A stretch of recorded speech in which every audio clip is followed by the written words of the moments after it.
Hello friends, welcome back to అమ్మమ్మ specials channel. ఈరోజు నేను ఈ వీడియోలో మెంతికూర టమాటో కర్రీ చేసి చూపిస్తున్నానండి. ఇది రోటీ, రైస్, చపాతీస్లోకి చాలా అంటే చాలా బాగుంటుంది. చాలా సింపుల్గా చేసేసుకోవచ్చు.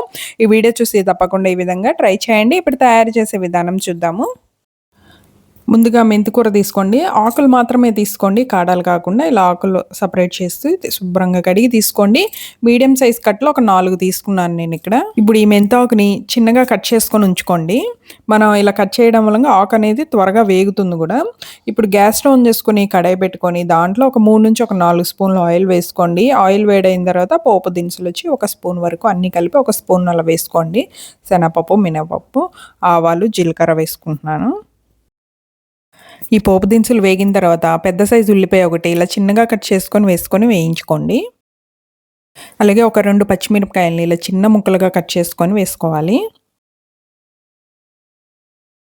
ఉల్లిపాయలు కొద్దిగా వేగిన తర్వాత ఒక 1/2 టీ స్పూన్ అల్లం వెల్లుల్లి పేస్ట్ కూడా వేసుకొని ఇది కూడా పచ్చి వాసన పోయేదాకా వేయించుకోవాలి.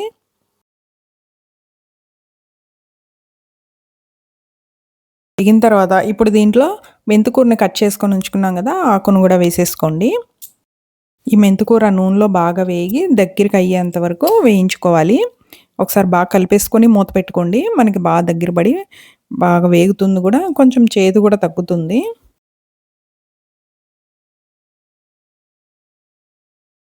మెంతికూర ఇలా దగ్గరికి బాగా వేగిన తర్వాత దీంట్లో ఇప్పుడు టమాటా వేసుకోవాలి. అలాగే నేను ఇక్కడ టమాటా వేసుకునే ముందు కొంచెం బఠానీ కూడా వేసుకుంటున్నాను. అంటే పచ్చి బఠానీ దొరుకుతాయి కదా ఇప్పుడు మనకి ఈ సీజన్లో, అవి కొద్దిగా వేసుకుంటున్నాను. ఇవి ఆప్షనల్ అండి, ఉంటే కనుక వేసుకోండి, తప్పకుండా బాగుంటుంది టేస్ట్ కూడా. అలాగని వేయకపోయినా పర్వాలేదు. ఇప్పుడు టమాటాలు ఒక 6 to 7 ఒక 7 టమాటాలు నేను ఇక్కడ మీడియం సైజు తీసుకుని ఇలా కట్ చేసుకొని వేసుకోండి చిన్న ముక్కలుగా.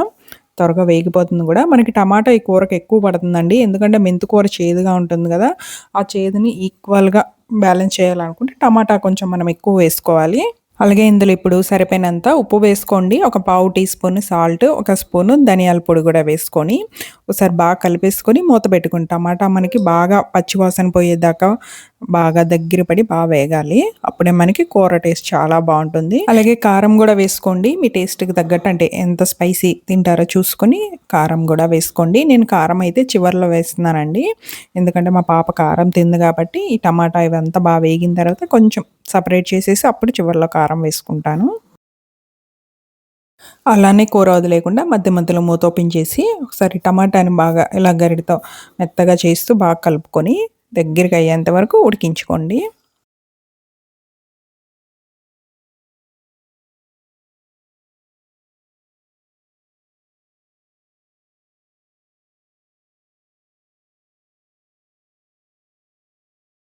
ఇక్కడ చూడండి టమాటా మొత్తం అంతా బాగా దగ్గరికి ఇలా వేగింది కదా. టమాటా కూడా ఎక్కడ ముక్కలు లేవు, చూసారు కదా, బాగా వేగిపోవాలన్నమాట. అప్పుడే కూర బాగుంటుంది. ఇలా వేగిన తర్వాత ఇప్పుడు కారం మీరు ముందు కనుక వేసుకోకపోతే ఇప్పుడు వేసుకోండి. ముందే వేసుకుంటే అవసరం లేదు. ఒకసారి ఉప్పు కారం అన్నీ టేస్ట్ చూసుకోండి. మరీ దగ్గరికి అయిపోయింది అనుకుంటే కొద్దిగా వాటర్ వేసుకొని ఇంకొక 2 నిమిషాలు అలా ఉడికించుకోండి, పర్వాలేదు. నేను ఇంకా కారం వేయలేదు కాబట్టి ఇప్పుడు వేస్తున్నాను. వేసి కొంచెం వాటర్ వేసి మరొక 2 నిమిషాలు అలా ఉడికించేసి గ్యాస్ స్టవ్ ఆఫ్ చేసేసుకుంటాను. చూసారు కదా, వేడి వేడిగా మెంతికూర టమాటా కర్రీ రెడీ అయిపోయింది కదా. చాలా సింపుల్గా, టేస్ట్ చాలా బాగుంటుందండి. దీంట్లో ఏ మసాలాలు కూడా ఏమి వేయాల్సిన అవసరం లేదు, ఇలానే బాగుంటుంది టేస్ట్. నేనైతే ఏం వేయలేదు గరం మసాలా కానీ ఏమి. ఒకసారి ట్రై చేయండి, నచ్చుతుంది అందరికన్నా. చపాతీ, రోటీ ఇలా రైస్లోకైనా తీసుకొని చాలా బాగుంటుంది. ఈ వీడియో మీకు నచ్చినట్టయితే తప్పకుండా ఈ విధంగా ట్రై చేసి ఎలా వచ్చింది అనేది నాకు కమెంట్ చేయండి. నచ్చినట్టయితే కనుక లైక్ చేయండి. నా ఛానల్ని సబ్స్క్రైబ్ చేసుకోకపోతే సబ్స్క్రైబ్ చేసుకోండి. బాయ్.